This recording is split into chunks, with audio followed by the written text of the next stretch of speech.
Oh, I've had quite a few people ask me, how do you wire up the fans on an X-Maxx, like the 2028 fan, especially to have it pulling air out while I have a fan here, and the ESC fan pulling air in, and this pulling air back out, so it's not constantly pulling a lot of air in and getting it hot. With the Castle 2028 fans, you have a standard Futaba connector coming off of it. Just one of these. It just goes into one of the ports. You can only put it in one way. There's a white, red, and black. Red and black is your power. With Racing or much more racing fans, you have a little connector that looks like this. It's just a black and red. And we're going to get into how to wire that up under here right now. How to do everything. How to even flip the fans in the castle. So first you're going to have to route your wires. But first we're going to take off the receiver tray cover. I don't know if you could hear me with the drill going.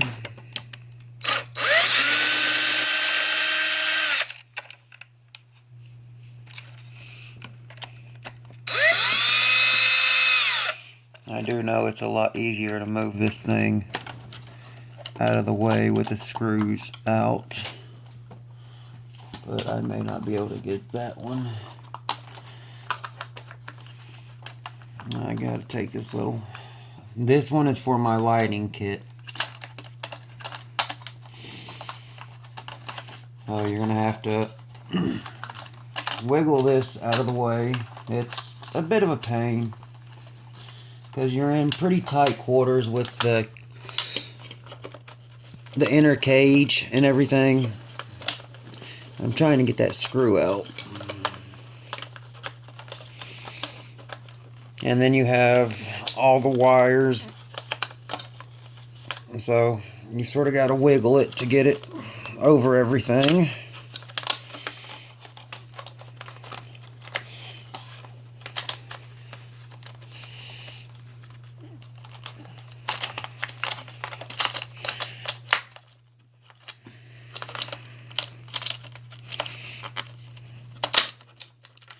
And there you go, sort of a bird's nest of wires. I'm going to get this out of here.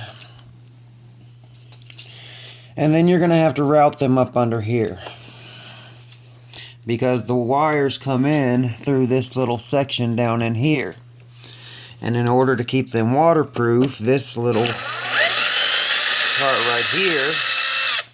right here pinches down on the wires and keeps the section where the wires come in water resistant. And I'll talk to you about that real quick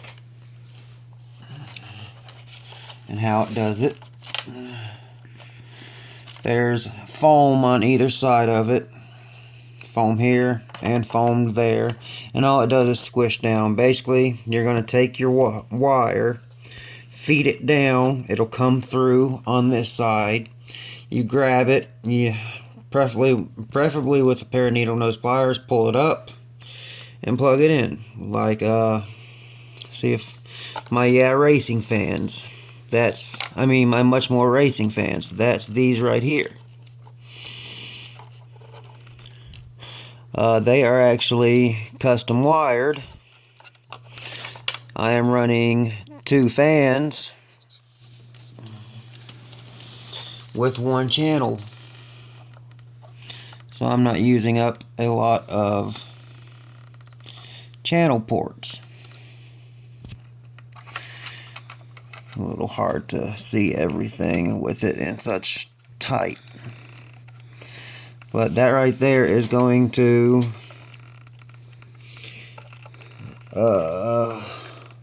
channel number 1, which is steering. And as you see, you have a red and a black. This is the Racing. You just match it up. Red and black. Put it all the way to the right side. A lot of people say they can't get them plugged in. Yes, they can. You just got to get them in there. The castle fan. That's all the way up here in the power. There's 2 red and 2 black. Same thing. There's not a white wire. It's just sending power back to these fans. So that's how you wire it up. I also have a third port being used up. Right now I have 1 extra channel port, which I am going to use for a light bar on the front. You can get a 3-inch RC 4-wheel drive light bar, and you can mount it inside this little slot right here. Okay, that's how you get them in through here into the receiver bay and wired in place. So if you can see, basically what I did with my racing fan, my much more racing fans, is I cut the wire that goes to them to probably about 3 inches, and then the extra wire I soldered the two I cut it in half. There's 2 extra wires. I cut one in half so I could have, I can't even really remember. It's been a while since I did it.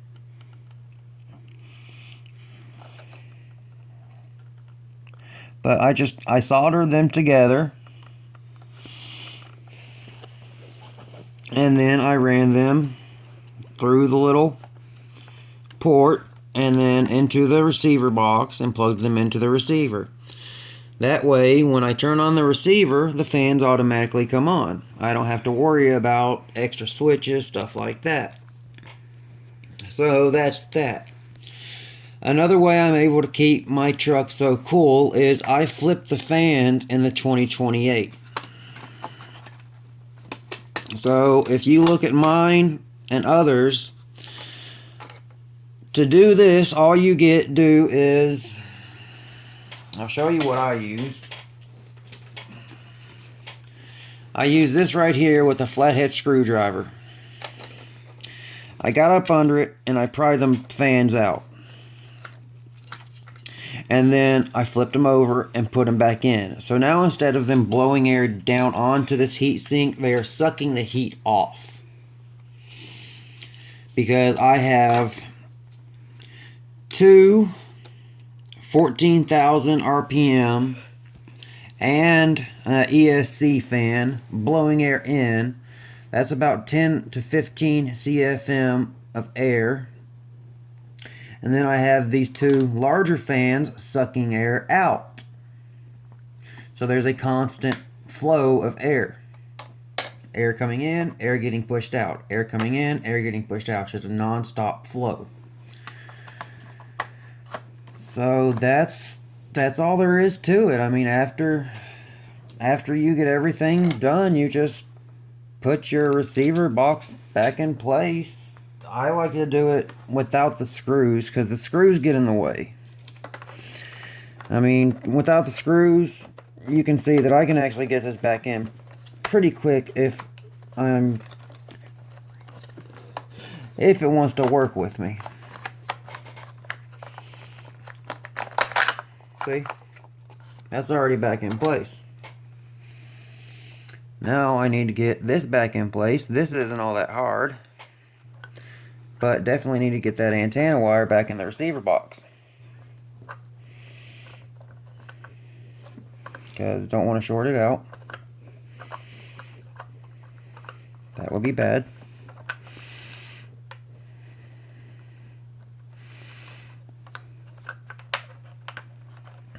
A little bit can show, it's not that big of a deal.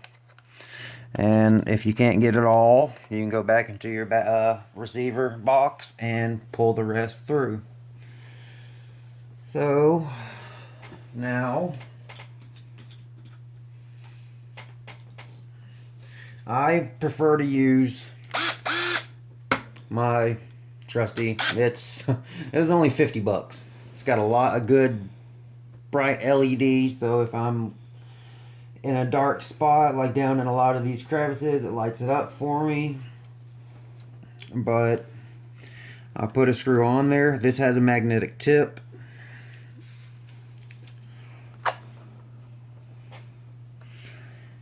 And I simply set my clutch down to 2 so it doesn't strip out the threads.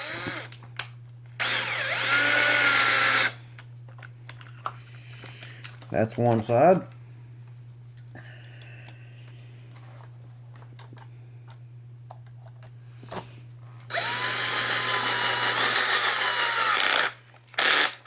You can hear that clicking, that's the clutch. So it doesn't over tighten it. If I didn't have that clutch set, it would just torque it and just the metal screw would pull the plastic threads right out. That's tight. Oh, my bit got stuck in there. This is a 2.5 millimeter bit. And then same with your basically the antenna holder and wire cover. Take the screws, put it in place. I mean, I honestly shouldn't have to explain this, because if you can't do the screws, you probably shouldn't be messing with wiring. But most people who... I'll basically put it this way. If you can get a 2028 motor fan on there, you can get the Yeah Racing or the Much More Racing fans plugged in. Like I said, where the hell did that plug go? The plug for those is exactly like this. It's a little JST connector. So, I mean, it's the same spacing as a Futaba connector. I can even show you. Same spacing. So, there's not going to be anything weird with spacing wise. You're not going to bend any prongs. The reason I have this coming out through this is so I can plug in my 5th scale lighting system. And I can remove my top without always having to get into the battery bay, and that's what this little rubber plug is for, to seal it off. And I usually put a little Vaseline petroleum grease around it to make it nice and waterproof. I don't have that done right now, but that's what I usually have done. And then with a fan, with this I will say, when you flip these, you have to be careful of the wires, because the wires are now going to be, instead of on this side, they're going to be on this side. So if you push too hard, you'll break a wire. You have to be very careful. These are probably about 18 gauge wire. So they're very thin, and they will break very easily. Take your time. Don't rush it, please. You will break a wire. If you break a wire, you have to solder it back together, and then it's going to take up even more room, because you have to solder it, heat shrink it, and that'll take up more room. And the good thing about this heat sink is this Castle fan, I actually sort of hit mine to get it on there nice and tight, and then I push it forward. And then I will take my batteries just to show everybody that it works. I'm going to do this outside of the battery bay so you can actually see the fan working. The reason you hear that pop is because you're running in series and you're running 25 volts. So we're going to turn it on.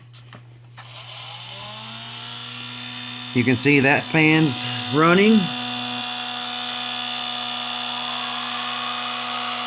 You can hear all the fans starting up.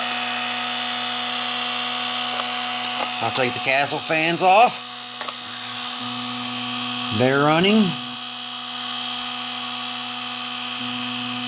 So, And I can literally, I can sit back and feel all the air. Once I get this put back on, you can't push down that hard. That'll happen. So you gotta get it just right.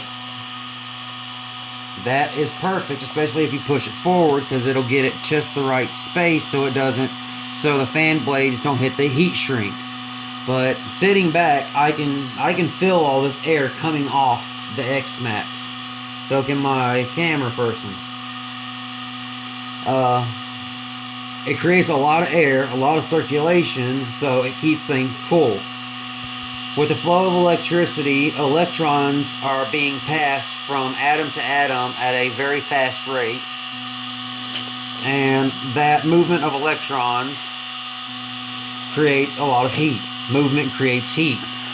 And when you're running, this ESC is rated 80 amps constant, 300 amp burst. When you're running that much, your wires will get warm. I mean, I'm running XT60s. They're rated for only 60 amps. So they say. I've always ran these in every vehicle I have. I've never had a problem. I prefer these over any. And the cool thing about the universal wiring kit for the Venom batteries, these are EC3 connectors. They connect right up to an XT60 female plug. So that's how you wire up fans in an X-Maxx to keep everything cool. Like I said, triple ESC fans. You got two on the side blowing air in from the side, one on top, and then you have the two larger 40 by 40 millimeter fans sucking air back out, instead of having just 5 fans pushing an assload of air in. You want to create a way to get air in and a way to remove that air. Look at a radiator and it's cooling. An AC compressor outside your house. Is it pushing air onto the coils, or is it pulling air across them? It's pulling air across them. So that's why I have these on my motor. I am set up with a 18 pinion gear and 50 tooth spur gear. The hottest temp I've seen, and I believe it was about 65 to 70 degrees not that long ago. In Georgia, we have some crazy ass weather. 164 degrees. That is getting up there, especially seeing a brushless motor. You don't want to get more than 180, but I was doing non-stop back-to-back speed runs. I did about 20 to 30. And seeing that I was getting 52 miles per hour, the batteries had to be fully charged. As the charge started going down, the truck started slowing down because you don't have 25 volts. Because those who know brushless motors, a kV is for every volt, this motor is going to spin 1600 RPM. So it's 25.2 times 1600. You figure that up, you can figure up your max RPM that this motor will spin, not under load. Under load,